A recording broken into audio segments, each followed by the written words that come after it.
What's up? Everybody's favorite reviewer is back in town. It is hot. Like I don't remember. I don't know. I'm burning. I'm burning up right now. Also, I don't know if you could tell, but I've been working out recently. Feeling pretty fit. Feeling pretty fit. All right, let me actually just make this quick because I have another review I have to do after this one. So, hey, how you doing? What's going on? I'm here to talk about California's finest, the Young OG. The North Soldier has released his sixth official LP.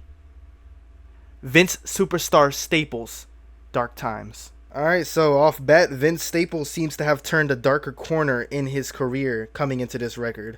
No summer vibes, no lighthearted jokes. In fact, in the opening track itself, he comes at us with cryptic, layered dark messaging. And you know what? It is good to see that Vince has a clear display of versatility.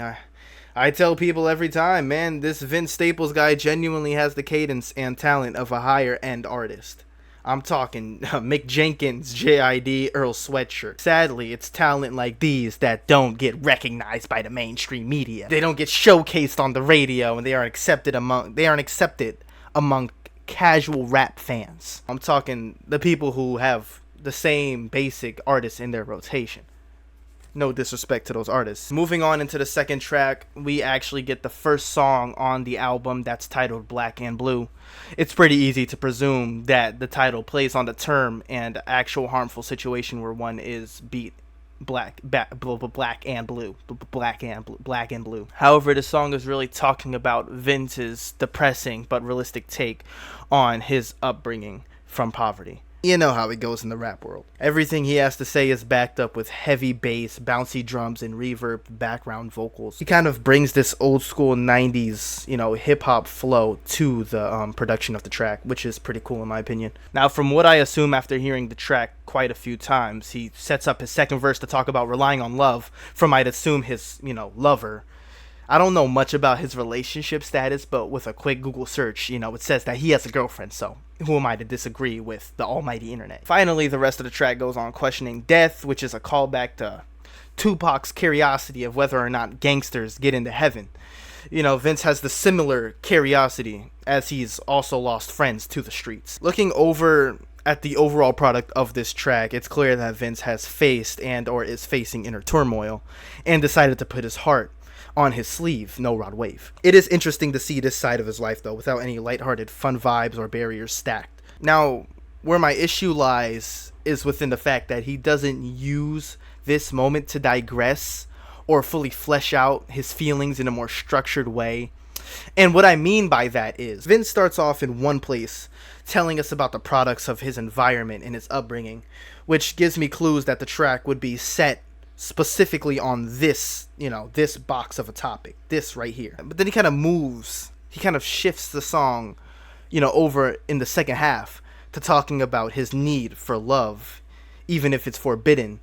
Then moves again onto the hopes of a better afterlife, and questioning where his soul will reside and where his friends' souls reside, after all the death and casualty. Yes, it all plays within a theme, but the fact is more that it just feels a bit messy and a little too short, considering there's two quick verses and not enough time to digest. I don't know, I gravitate more towards tracks where everything is one straight idea that all, feels cohesive and doesn't kind of throw you one way and pull you another. From here on throughout the LP, every track has a similar structured basis of 90s hip-hop influenced drums, and on the track Government Cheese, he even goes the extra mile and has these stringy synth sounds that I can't technically explain what it is, but it's like wah, wah. Now, I have a back and forth relationship with this record. I enjoy the lyrical and conceptual aspect, but I'm not too crazy on the overall product.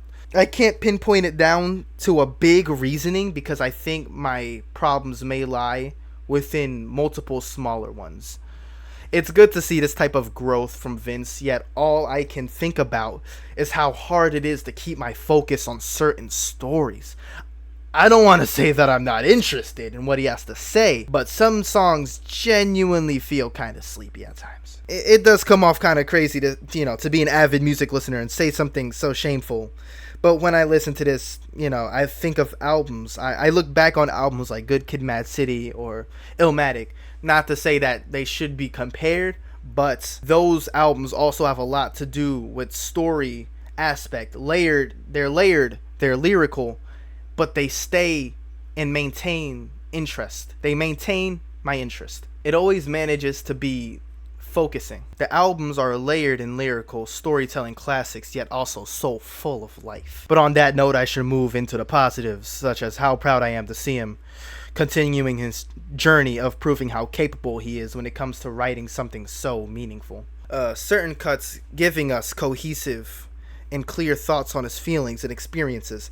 Examples of this being his single from the album, Shame on the Devil. Then you have other songs like Children's Song, Justin, Nothing Matters, Little Homies, and, of course, Government Cheese, where he speaks on feeling discomfort from being the only one who gets to live a luck of the draw life while his friends and family suffer around him. Most he can do is share his earnings and pray for those around him. Certain tracks may feel slow-paced, while there are other tracks that also feel dancey, like Little Homies and Etouffee. However, putting all of this to the side, his purpose was for us to understand his darker, more depressing yet truthful view of life. It's no secret how rough things can be out there. Vince clearly has had his fair share of struggles, and it takes a toll on his mental health. All of this leads me to thinking about the interlude called Liars, where Vince uses an interview between Nikki Giovanni and James Baldwin, in which Nikki talks about how lying can sometimes be the key to keeping a happy relationship.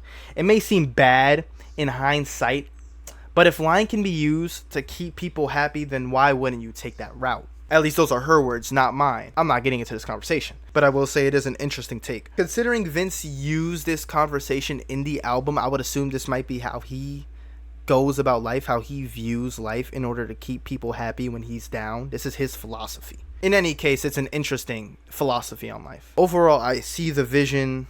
It's nice to see the versatility. A couple songs may feel a bit slow and kind of get lost in its message, but there are also times where he delivers energy and a clear message both at once. I enjoy those moments where he delivers interesting experiences and captivates my attention. Vince really is a special kind of artist, to say the least. He has made constant progress through the years, from Summertime '06 to Big Fish Theory to FM to self-titled, even parts of Ramona Park are cool. It's a solid discography overall and has more to offer than what gets pushed into rap nowadays. I hope Vince does find peace in his life, and I want a second season of the Vince Staples Show, please.